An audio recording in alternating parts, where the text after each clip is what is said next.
people having a baby, it really should be a solid unit and a team, because people come out the other side and feel pretty rolled by the whole experience. And we just hope with this book that we can help people prepare a bit and know that it's not just for people that are pregnant or that have had babies. It's for everyone that wants to know a little bit and be clued up beforehand. Hello and welcome to Separate Bathrooms. We would like to acknowledge the Gadigal People of the Eora Nation, the traditional custodians of this land, and pay our respects to the elders both past and present. My name's Brahe-Daddo and this is my husband, Kimball.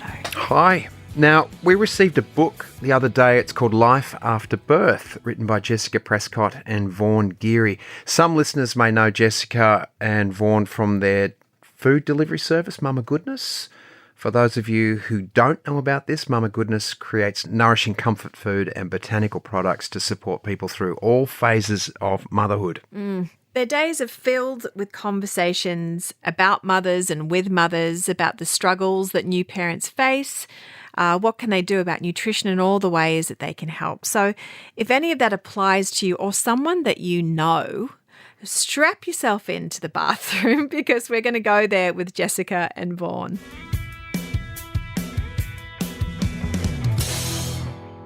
Hi, ladies. Welcome to the bathroom. I got to admit, when I heard you were both coming in to talk to us, I asked myself, why? Because we're pretty much a relationship podcast, and these two have written a book about making the most of motherhood, and that's when I stopped and I thought, yeah, we do need to talk with you both, because so much of what you're talking about here will indeed assist any couple that's embarked on having a family. So, welcome to the bathroom. Can you tell us a bit about yourselves? Absolutely. I'm Vaughne. I am a naturopath and a full spectrum doula. So I support birth and postpartum. And together with Jess, we have created Mama Goodness, which originally was a meal delivery service here in Melbourne that focused on postpartum minded meals that were really nutritionally dense for people in the postpartum. But now we've kind of shifted and are really focusing on obviously our book and putting out really great non-perishable products like our lactation cookies, granola and things like that. And I'm Jess. I am... Hi, Jess. Hi. I am the other half of Mama Goodness and the other author of Life After Birth. I'm also a mum to 2 boys and a photographer. I've written a few cookbooks, postpartum doula, a wearer of many hats, I guess. Beautiful. And how, I mean, we normally ask our couples this, but you guys are obviously dear friends. How long have you known each other and how did you two meet? You can tell the story. I'll tell the story. So Jess, when I originally clocked who she was on Instagram and we kind of shared some mutual friends, but you were living in Berlin at the time and you were moving back home. Jess was moving back home to Australia with her son Louis at the time, and I just really loved her energy and wanted to connect, and I was finishing my naturopathy degree and I kind of had this thought that I'd love to collaborate with someone in the motherhood space, and I, being a naturopath, kind of have the nutrition side of things, but I don't really have the know-how of creating recipes and producing food. So reached out to Jess and she came in and saw me at my naturopathy clinic for uni and we hit it off. We just sort of were little twin flames. Yeah, we really were. And I'm such a lone wolf in all of my creative pursuits usually, but I'd had this idea about starting a meal delivery business for mums once I moved back to Melbourne. And after I met Vaughn, it was just this, I don't know, it was like a lightning bolt in my brain of, you have to do Mama Goodness with Vaughn. And here we are, 4 years later. Voila. Yeah, this is 2018, late 2018, Yep. early 2019. Yep. So I just had to finish my degree. I spent my whole 20s studying. This was my second round. So got through that. And then, we started Mama Goodness together at the end of 2019. Well done. Did you do your degree at the Southern School? I did, yes. My mum did her degree there too. Is she a naturopath as well? Yeah. Love it. Yeah. Oh, God. Yeah, So enough about my mum. Let's talk about your book. Why did you write the book? There's so much focus on birth. So when you're pregnant, there's so much focus on birth. And birth is really important. A birth, the way you birth can define your entire motherhood experience, because it can be really wonderful or it can be really traumatic. So birth is really important, but then you kind of just dropped and think about all the visits you have with your midwife or your obstetrician or your GP in the lead up to birth versus the number of visits you have after you've actually had your baby. There's just this gaping wide hole in postpartum care.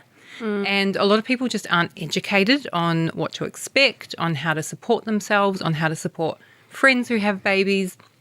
So we wrote the book to sort of guide not only people who are expecting a baby, but also people who know people who are having babies, partners and, relatives, older generations and so on. I think too, we're doulas, so we work very intimately with people through pregnancy, but then obviously in the postpartum, like you're specifically a postpartum doula. And so we've stepped into the homes of so many people from all different backgrounds and experiences. And a good friend of ours, Naomi, she sort of has a quote that says, preparing for birth, but not the postpartum, is like preparing for your wedding day, but not your marriage. And so many people do. Like everything that you speak about, it's birth and the motherhood space has become very commodified and people are a lot more focused on how the postpartum and pregnancy and everything looks rather than how it feels. And when you look at, mental health concerns, postnatal depression is on the rise.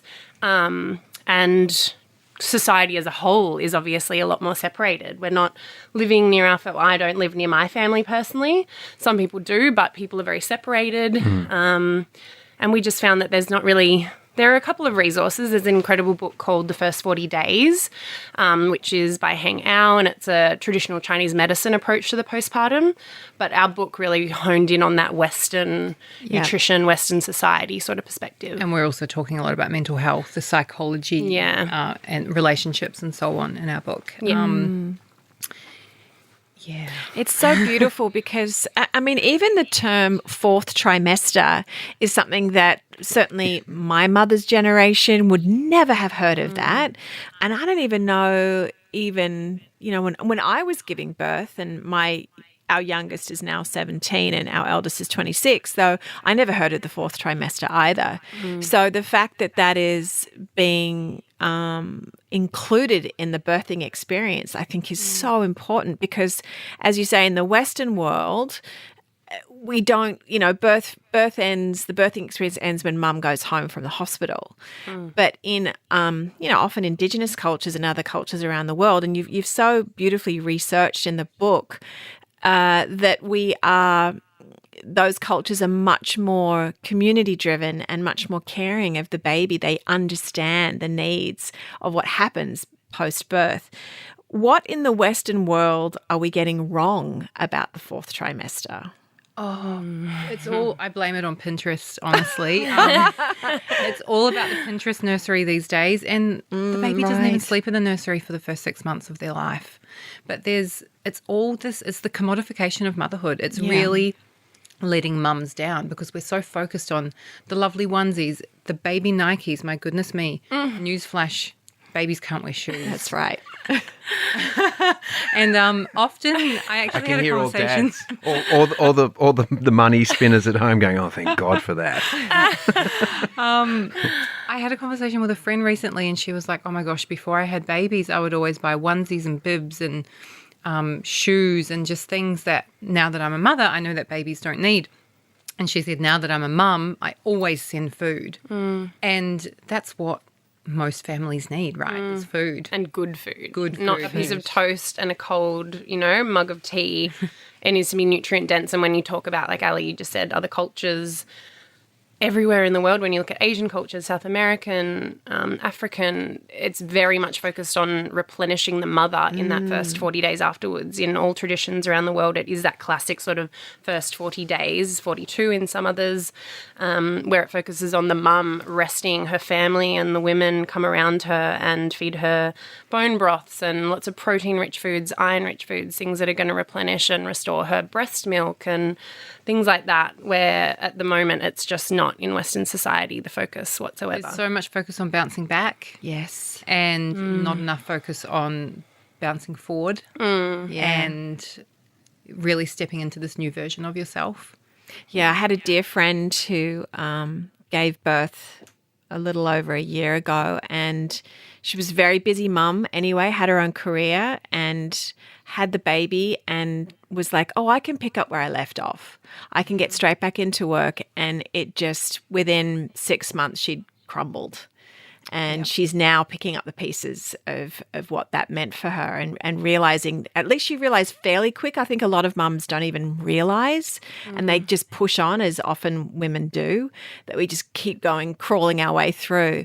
Though she's realized now how much she actually needed to stop and rest and give her body the rest and that bonding time with the baby as well. And I know that that's hard, because we've got women that need to get back to work because of money, and, it's a double income house, or maybe they're a single mum. So how do we help the single mums out there that might not have family around or community around? First and most important thing is a meal train. So the single mum needs to rally her friends, and the friends of a single mum need to rally around her and make sure that she's going to be fed. Yeah. And meal trains are such a wonderful way of doing this. And the other thing is learning how to accept help. It's so difficult, especially in our culture. We just sort of have this mentality that we want to do it all and that we're failing if we can't do it all. Yeah. But for single mums especially, learning how to accept help is going to just make such a big difference to the postpartum experience and motherhood in general. Yeah.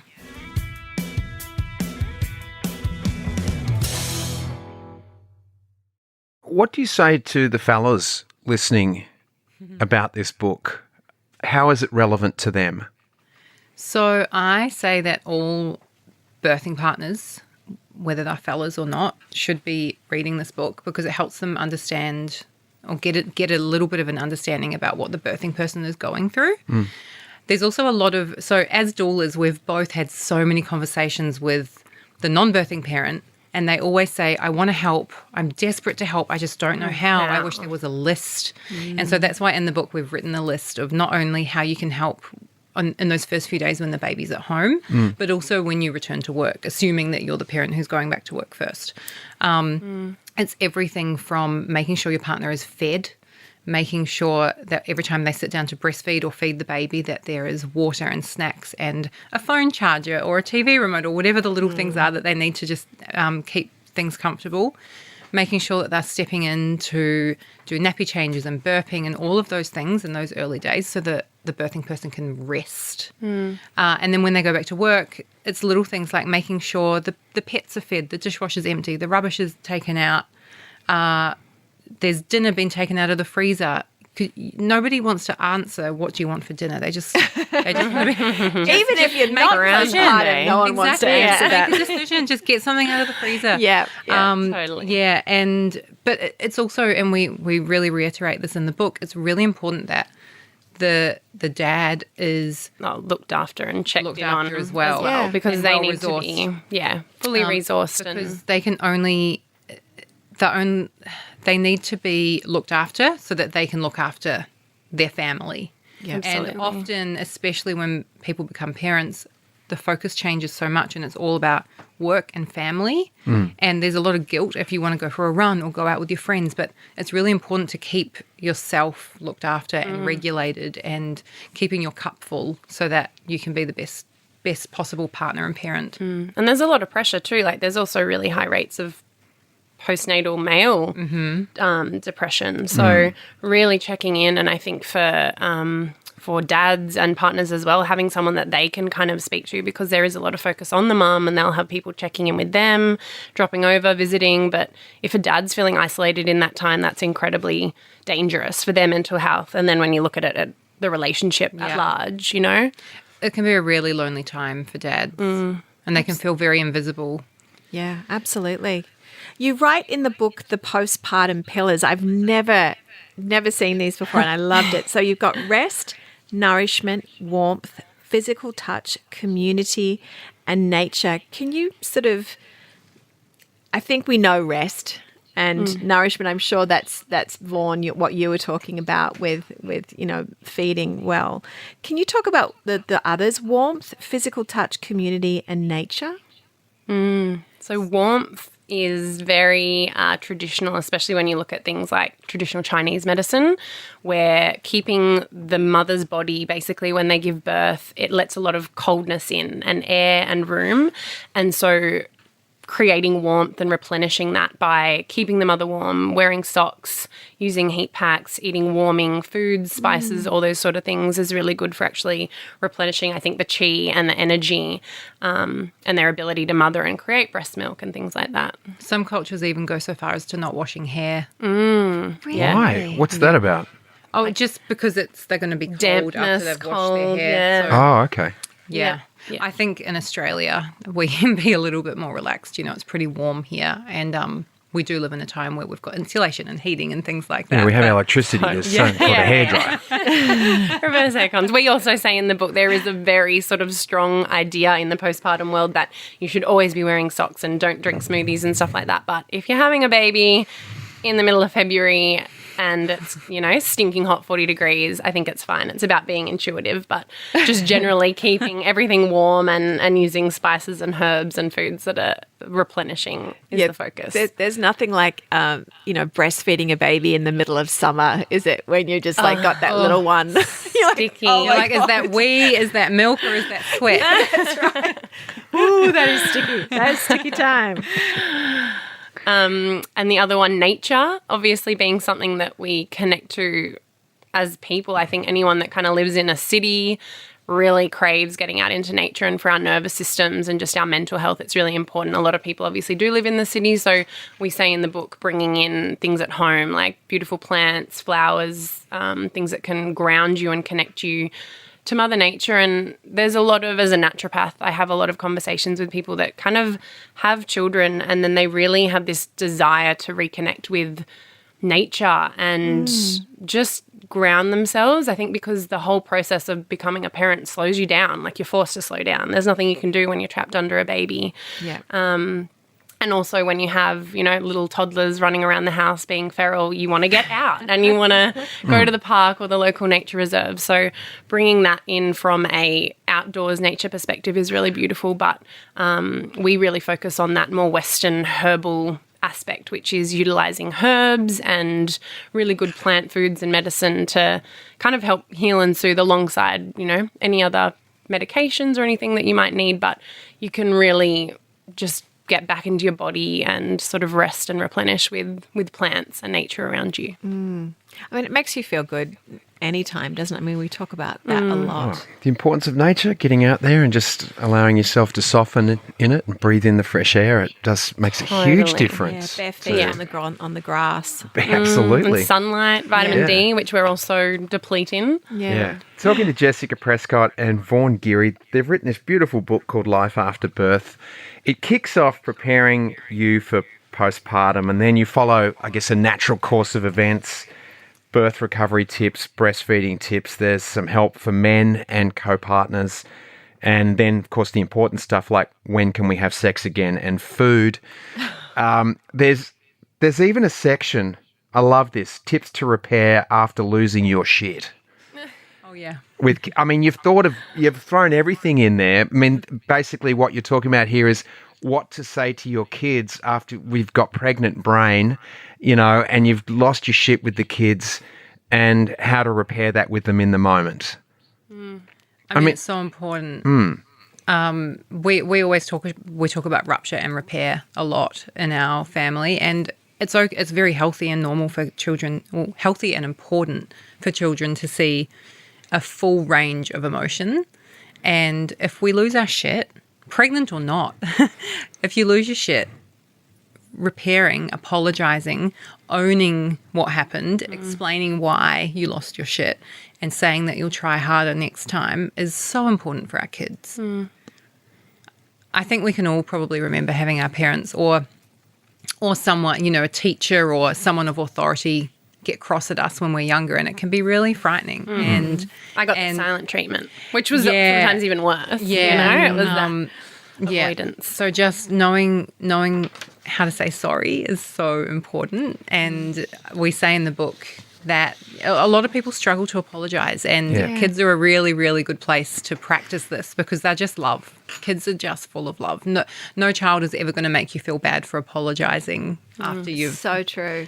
Yeah. That is so true. And Hold yet a grudge. sometimes adults can make the child feel bad after apologizing. Yeah. We've talked about that on the show before, the importance of when a child apologizes, no matter what they've done, don't make it a lesson. Yeah. Just accept the Absolutely. apology with gratitude. Yeah. You can talk about the lesson later on, Yeah. but in that moment, it's so important. What do you both love about the work that you do? Oof. I mean, I just remember how tender and vulnerable those first few days and weeks at home with a baby are. And so I had my first child in Berlin and I was really, really well looked after. I didn't have a postpartum doula, but I had a meal train. And so every day I had food dropped off. So my husband and I didn't cook for a month. And I just remember the feeling. I just felt so held by my community, and I really think it made a huge difference to my postpartum experience and my motherhood experience. And so we're doing that. We get paid to do that. We get paid to make people feel that good. It is honestly the best job in the world. Being able to swoop in and, you get to someone's house, you make sure they've eaten, you make them a cup of tea and prepare them a snack if they're hungry. You Run them a bath. hear about them their last week since seeing them and, fold their laundry while they feed their baby, and then you take their baby while they have a nap or a bath, and then you cook them some food. I mean, it's so wonderful. Yeah. I think also there's so much noise in the motherhood space. There's so much information online. Instagram is just an absolute rabbit hole, and it's great. Like sometimes there's incredible connection and community in that, but as doulas, we also, in our training and just like continuously learning afterwards, everything we sort of do is from an evidence-based perspective. So we make connections with really great lactation consultants and midwives and doctors and people in the community.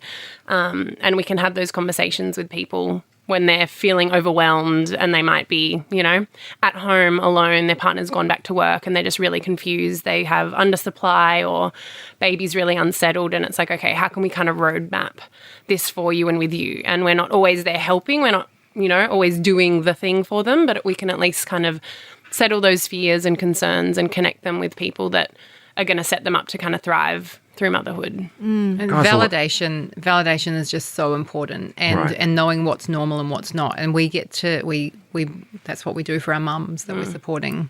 And you're advocating for them, which is fantastic. Yeah, Totally. Yeah. And as you said before, Vaughn, that there is a lot of information out there. And I remember when we started having kids back in, it was 96 that Lotus was born. I read books like, What to Expect When You're Expecting, and the thing that I found that nothing really prepares you for a baby like actually having the baby. And there's no manual. Yeah, right. They're all different, and they all have their unique personalities and pooping techniques and stuff like that. But what you guys have done here is something different. I mean, it's plain speak in the book. It's easy to understand.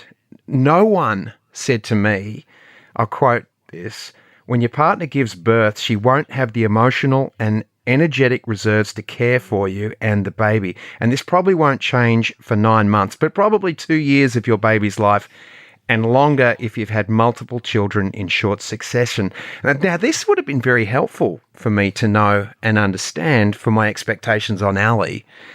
But the best thing is you give us fellas some tips and suggestions to make things easier for everyone involved. So there's really something for everyone in this book. So congratulations. Thank you.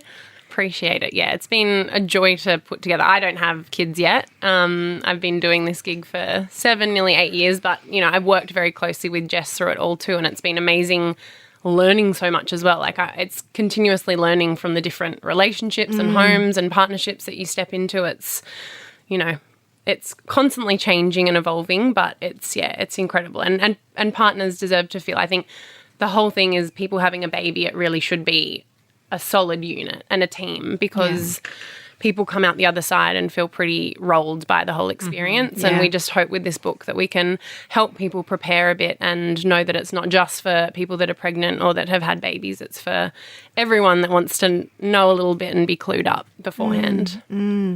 Yeah, I mean, it's got me thinking already about what more we can do for, our niece that's going to have a baby or, and certainly, just things like that. It's like, oh, yeah, what would have felt good to me? Of course, just the food train, as you were saying.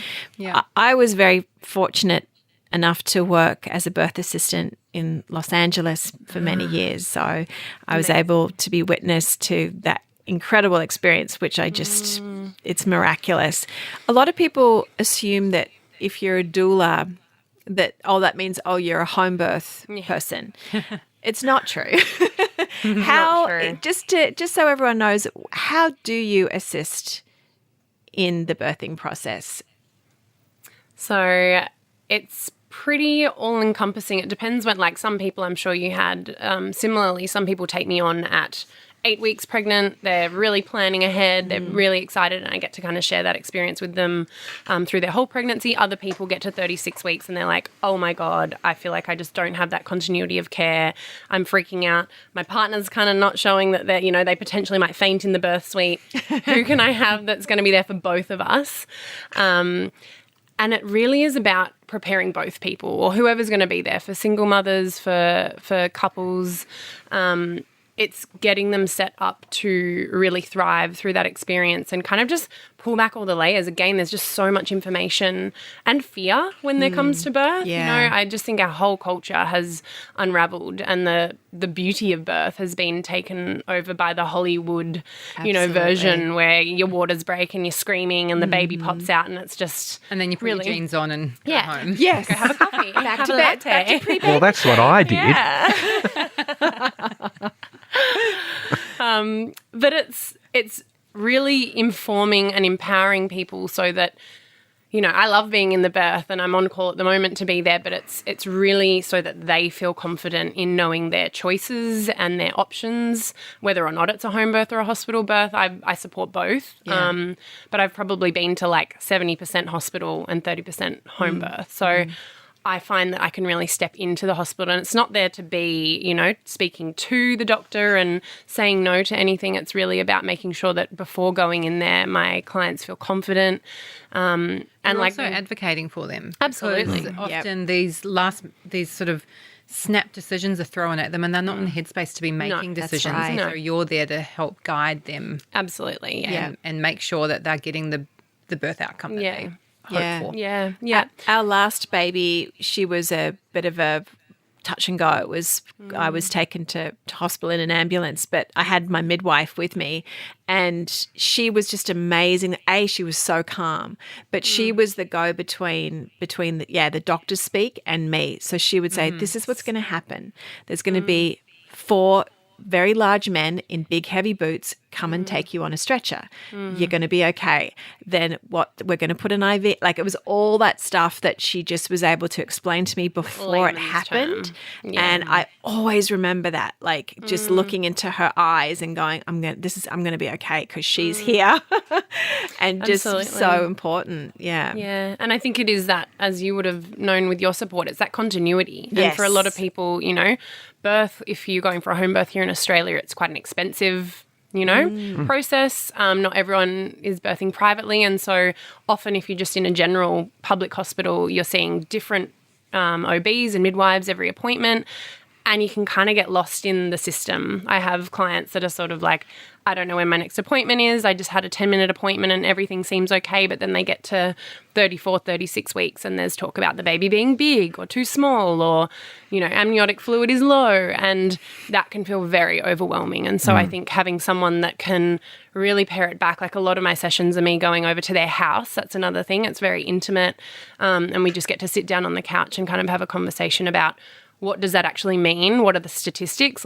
Let's actually bring out sort of the pros, cons, benefits of every potential procedure they may want to do, and just helping them to have a clear mind of what will happen. And exactly as you said, Ali, like calming your nervous system, being that steady energy and kind of protecting that space for them. Yeah. Ladies, clearly you walk the walk, you talk the talk, and you've written this amazing book, Life After Birth. Is there any message that you give your clients about postpartum that you can leave our listener with today? Lower your expectations. What does that mean? What does that mean? Well, I mean, often we sort of have this idea about what our postpartum is going to look like. We think that we're going to, I just made the joke about sliding into your jeans and gliding into a cafe with your sleeping baby in a pram, and that's just not a reality for so many people. A lot of people don't realise how much time it takes to feed a baby. They sort of imagine that the baby will be sleeping a lot and they'll have lots of time to stay on top of housework and whatnot, but it's just not the reality. And being okay with a little bit of mess around the house, or being okay with someone folding your laundry not quite the way you would like it folded usually. Love it. Yep.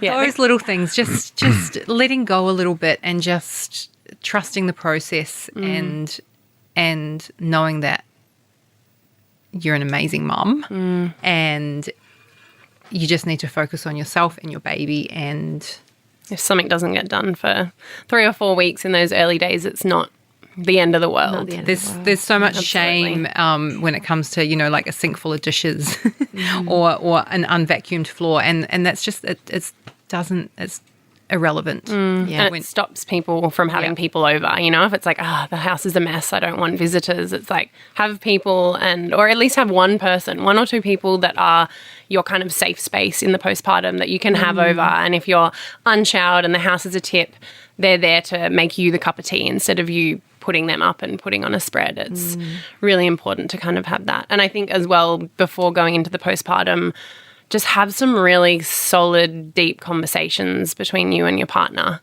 about what you kind of need from one another, what you can experience or might come up in terms of your own upbringing and what you kind of want to leave behind and what you want to bring in and change, and whether or not that's just between yourselves or if you want to go and potentially see a counsellor or a psychologist to kind of work through that stuff. I think it's really important to do a bit of work before bringing a whole other human into the world. Absolutely. And also nothing that gets said before the morning cup of coffee counts. You call your partner a F and C in the middle of the night or first thing in the morning, it doesn't count. Yep. That first cuppa of the day is a reset. I love that rule. And I would imagine, from what you're saying too, the importance of the nutrition seems to be, that's your company, that's Mama Goodness, that's why you've created it. There's a lot in the book. There's recipes. Recipes are great. The importance of that seems to be, high on the list of priorities in nurturing the mama. Because when you're nurturing the mama, you're nurturing the baby anyway. So hugely, it's a whole family experience. So the well-being of the entire family depends on the well-being of the mother. Yep. So fill that freezer. Ask your friends to make food for you instead of buy you another onesie that your baby probably won't ever wear. Lists on the fridge for partners as well is really good. Like, before having the baby, 3 good snacks and 3 good main meals that they are all over and know how to whip up for you quickly so that it's just there. The moment you start to show signs of hunger, they can just swoop in. You don't even have to ask for it. They just, here you go. You two make me want to have another baby so much. I just want to have the postpartum you're talking about. Oh, I love it. And I'm going to be playing a lot of golf over the next few weeks. Yeah. Too late for me. I'm post-menopause. I'm not postpartum anymore. Thank you. I'll do it for you, Ali. Yes, absolutely. This was just such a lovely chat. Thank you for everything you're doing. I think any mum who's experienced those stressful times and the agony and how shame-filled and not comparing yourself to others and all the stuff that we go through as mums will get you and get what this book is about. And as you say, if you're about to welcome a child into a family, if you're an uncle or an aunt or a grandma or grandpa, like, what a great book to read to know how to support someone. So you've really given a gift to that world. So thank you so much. Life After Birth. Thank you for having us. It's been a pleasure. Thank you. Thanks, guys. They were my kind of people. I thought they might be. Yes. I mean, you have a collective experience right there. Yes, that was just so interesting. And there's so much more to share. I know there's, it's a good chunky book with so much information in there. And again, like even working in the birth space, there's things in there that I was like, oh, of course, that makes so much sense that we do this for for the mums and the babies.